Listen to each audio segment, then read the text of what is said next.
तो जो जॉइंट होते हैं इन पे सोजश आ जाती है या जोड़ मुड़ जाते हैं।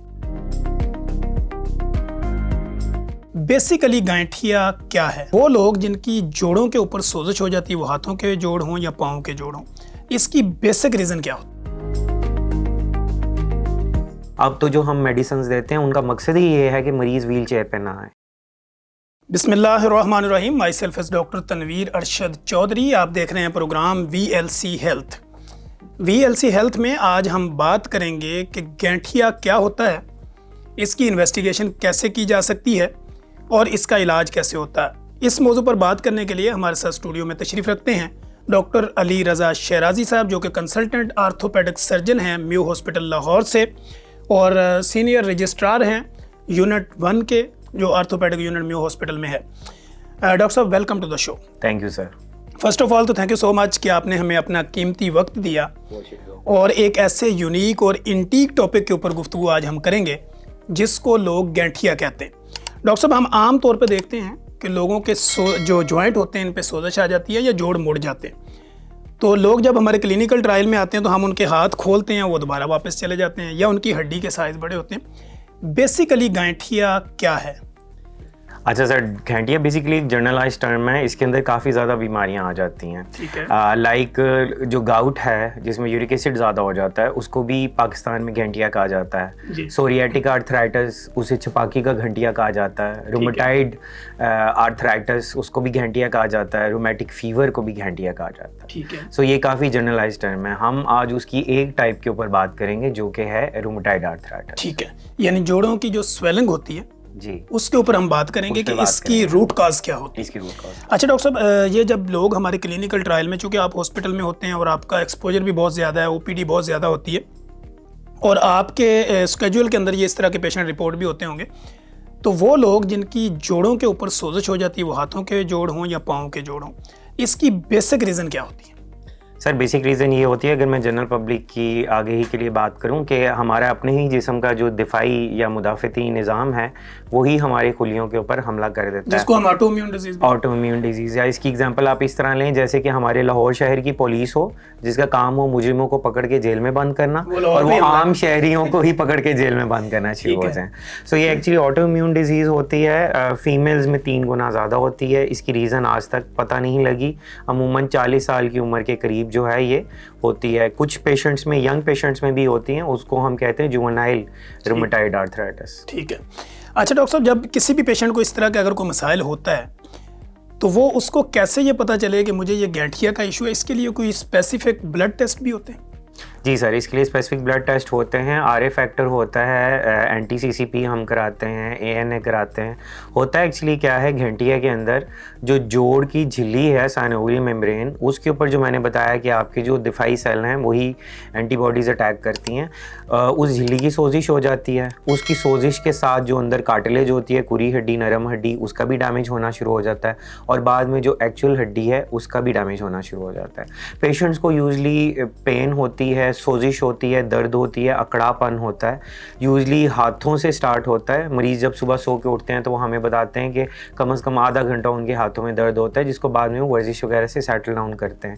लेटर ऑन जैसे डिजीज़ प्रोग्रेस करती है तो वो बाकी जोड़ों को भी अफेक्ट करती है, जिसमें उनके घुटने, उनके पाँव शामिल हैं।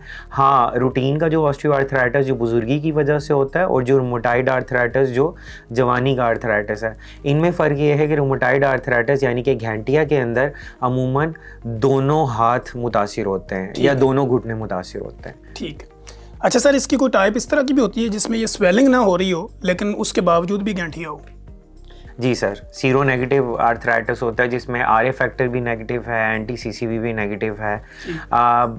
दूसरी बात है कि जनरल पब्लिक में ये कॉन्सेप्ट है कि गैंठिया सिर्फ जोड़ों से मुतल्लिक है। जिस तरह आपने ये बात की, तो गैंठिया के अंदर मरीज़ का दिल, फेफड़े, उनके असाबी निज़ाम, जैसे कई पेशेंट्स हैं उनके अंदर जोड़ बिल्कुल ठीक होते हैं लेकिन उनकी जो नर्व्स हैं, नाड़ें, असाबी निज़ाम जिसे कहते हैं, वो मुतासिर हो रहा होता है। सो ये एक्चुअली सिस्टेमिक डिजीज़ है जिसमें बॉडी के डिफरेंट ऑर्गन्स इन्वॉल्व होते हैं, आंखें भी इन्वॉल्व होती हैं। सो ये वेरी करता है। ठीक हो गया। अच्छा, किसी को अगर ये गैंठिया हो गया, यानी उसके जोड़ों की स्वेलिंग है या वो जोड़ ज़रा अकड़ाव का शिकार रहते हैं, तो इसका ट्रीटमेंट अवेलेबल है? जी सर, इसका ट्रीटमेंट बिल्कुल अवेलेबल है। एक वक्त था जब मरीज़ फ़ौरन व्हील चेयर पे आ जाते थे।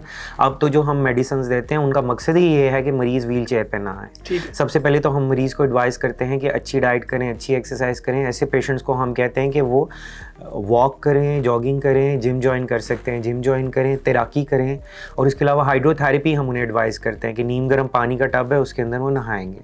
इसके अलावा जब फर्दर ट्रीटमेंट की बात की तो अब इतनी लेटेस्ट ड्रग्स आ गई हैं जिसमें disease modifying anti rheumatoid drugs आ गई हैं, बायोलॉजिक्स आ गई हैं, जो इस डिज़ीज़ के नेचुरल प्रोग्रेस को काफ़ी ज़्यादा स्लो डाउन कर देते हैं।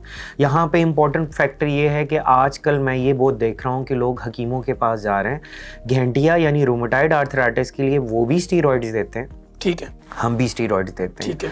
मसला सिर्फ ये है कि हमें उसकी डोज, कितना वक्फा देना, वो सारे प्रोटोकॉल वेट को और पता हाइट है। के अकॉर्डिंगली एक कंसल्टेंट जानता है कि कितनी डोज चाहिए होती है, पेशेंट टू पेशेंट वेरी करता है। बिल्कुल सर। और दूसरा ये कि हमारा स्टीरॉइड देने की टाइप्स अलग हैं, वो और टाइप के स्टीरॉइड्स देते हैं।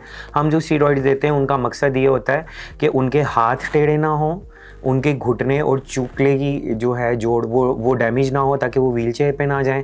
लेकिन जो हकीम स्टीरॉइड दे रहे होते हैं उसमें वो उल्टा जल्दी व्हील चेयर पे आ जाते हैं पेशेंट्स। ठीक है। अच्छा डॉक्टर साहब, इसके लिए कोई एक्सरे, एमआरआई, कोई स्कैन इसकी ज़रूरत पड़ती? जी सर, यूजली हम एक्सरेज कराते हैं जिसमें हम देखते हैं कि मरीज़ों के जोड़ जो है वो ख़राब हुए होते हैं। ठीक। और उसके अलावा एमआरआई यूजली हम कराते हैं जब हमने हिप जॉइंट्स को देखना हो। कई पेशेंट्स में हिप रिप्लेसमेंट की ज़रूरत पड़ती है, क्योंकि यहाँ पे लोग एक तो चीज़ों को लाइट बहुत लेते हैं। जब आप देखें कि आपके जोड़ों में दर्द भी है, सोजिश भी है और अकड़ावपन भी है, तो बराह मेहरबानी जल्दी डॉक्टर से रब्ता करें। लोग कई साल गुजार लेते हैं, उसके बाद फिर वो हमारे पास आते हैं जब जोड़ की तब्दीली की नौबत आ जाए या हाथ बिल्कुल टेढ़े हो जाएं, वो बेचारे चम्मच भी नहीं पकड़ सकते, ग्लास नहीं पकड़ सकते, लिख नहीं सकते, तो एक तरह की उनकी माजूरी आ जाती है। लेकिन उसमें भी हमारे पास काफ़ी तरीके हैं। अल्लाह ने ही हम डॉक्टरों को नॉलेज दिया है जो हमने अवाम की बेहतरी के लिए इस्तेमाल करना है। सो हम स्प्लिंट्स यूज़ करते हैं, ठीक है, जो उनके हाथों की सपोर्ट के लिए होते हैं। उनके चूकले का जोड़, उनकी जो घुटने का जोड़ है वो भी तब्दील करते हैं ताकि वो चलते फिरते रहें और माजूरी का सामना न करना पड़े। ठीक हो गया। अच्छा डॉक्टर साहब, गैंठिया का जो मरीज़ होता है, जिसको गैंठिया हो गया, उसके जोड़ स्वेल होना शुरू हो गया, मुड़ना शुरू हो गया या इसमें पेन निकलना शुरू हो गया, तो आम तौर पे होम रेमेडीज़ के तौर पे हम लोगों को क्या मैसेज डिलीवर कर सकते हैं? सर, हम होम रेमेडी के लिए सिंपल पेशेंट्स को डिलीवर कर सकते हैं। सबसे इंपॉर्टेंट बात हुई तो अपने डॉक्टर से एज सून एज पॉसिबल रब्ता करें। और होम रेमेडीज़ में वो अच्छी एक्सरसाइज करें, अच्छी डाइट इस्तेमाल करें, मुतवाज़न ग़िज़ा इस्तेमाल करें, प्रोटीन डाइट का यूज़ ज़्यादा करें। हाँ, रूमेटॉइड आर्थराइटिस के पेशेंट्स को हम मना नहीं करते किसी डाइट से, लेकिन चूँकि वो उन्हें दवाइयाँ खानी होती हैं तो उनको मैदे की तज़ाबियत का काफ़ी इशू होता है। सो मैं यूजली रिकमेंड करता हूँ कि वो ज़्यादा तेल वाली चीज़ें और ज़्यादा मसालेदार ग़िज़ाएँ हैं उनसे परहेज़ करें। ठीक हो गया। अच्छा डॉक्टर साहब, ये हम जैसे गैंठिया की बात तो कर रहे थे, इसकी हमने होम रेमेडी की बात भी की, इन्वेस्टिगेशन की बात भी की, एक्सरे वगैरह की बात भी की। जो मेडिकेशन हम इसके लिए देते हैं जॉइंट की स्वेलिंग के लिए, जोड़ों के मुड़ने या दर्द के लिए, वो कितनी देर खानी पड़ती है या पूरी लाइफ खानी पड़ती है? सर, इसके लिए डिफरेंट टाइप की मेडिसिन होती हैं। DMARDs होते हैं, disease modifying anti rheumatoid drugs होती हैं। कुछ ड्रग्स हैं जो हम जोड़ की दर्द कम करने के लिए इस्तेमाल करते हैं, कुछ सोजिश कम करने के लिए इस्तेमाल करते हैं, कुछ टेढ़ापन कम करने के लिए इस्तेमाल करते हैं। हम ह्यूमन जोड़ों के अंदर स्टीरॉयड इंजेक्शन भी पेशेंट्स को लगाते हैं। सो अमूमन तो लाइफ लॉन्ग मेडिसिन यूज़ करनी पड़ती हैं, लेकिन पेशेंट्स की जो डिजीज़ है वो काफ़ी हद तक कंट्रोल रहती है और उनको माजूरी का सामना नहीं करना पड़ता। अच्छा सर, गैंठिया के मरीजों के अंदर फिजियोथेरेपी का क्या रोल है? सर, फिजियोथेरेपी का काफ़ी ज़्यादा रोल है। स्ट्रेचिंग होती है जब जॉइंट्स की, तो वो टेढ़ेपन से बचे रहते हैं, उनमें दर्द नहीं होती, उनमें अकड़ावपन नहीं होता।